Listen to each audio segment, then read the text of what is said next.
The chemical cannabidiol, which we mostly know as CBD, was first isolated from the marijuana leaf in 1969. I was 4 years old. As it turns out, the first two ingredients in the marijuana plant are number 1, THC, and number 2, CBD. While there's some CBD in marijuana, as it happens, there's a lot more CBD in a different plant called hemp. And if hemp and marijuana look alike to you, you're not alone. Our federal government agreed. Chemicals derived from hemp products, including CBD, were made illegal in the 1930s simply because of their similarity to marijuana.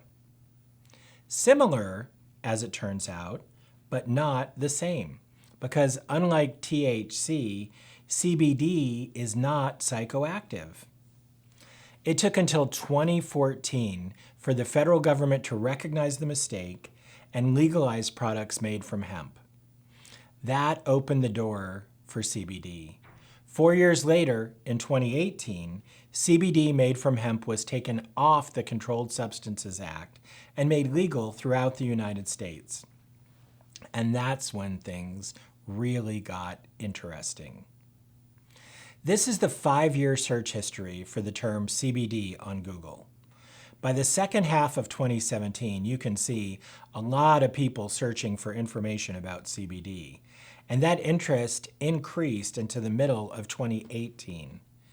By then, search volume stayed high right through the end of last year, when it literally spiked again. Now, I have no idea what this last spike represents, and frankly, if you do, please drop us a comment. As I said before, interest in CBD is not about getting high. CBD does not do that. It's CBD's sketchy cousin, THC, that makes you feel stoned and want to eat a whole bag of Doritos. But the people interested in CBD were not after that. There are more Google searches for CBD, shown in blue, than there are for THC, shown in red. So what were all those people on Google actually looking for? I met one of them last week. Back in 2017, Kathleen Mitchell needed help. She'd moved back home to Arizona from New York when she tore the labrum in her hip. The labrum is like a gasket lining the pelvic part of your hip, which holds the ball in the socket. The pain from a tear in that labrum is absolutely agonizing. It's in the hip, hits you like a lightning bolt.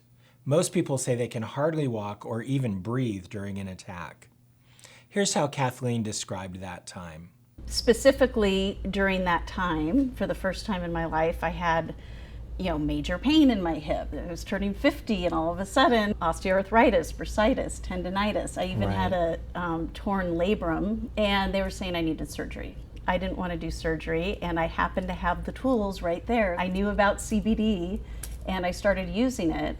And to this day, I never needed surgery. And ever since then, whether it was my mom going through cancer, or my dad with his back surgery, friends needing it for their kids, whatever it was working. I became a believer.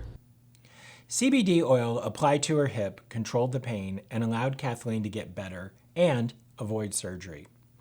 The experience caused her to open her own store and literally become a CBD distributor.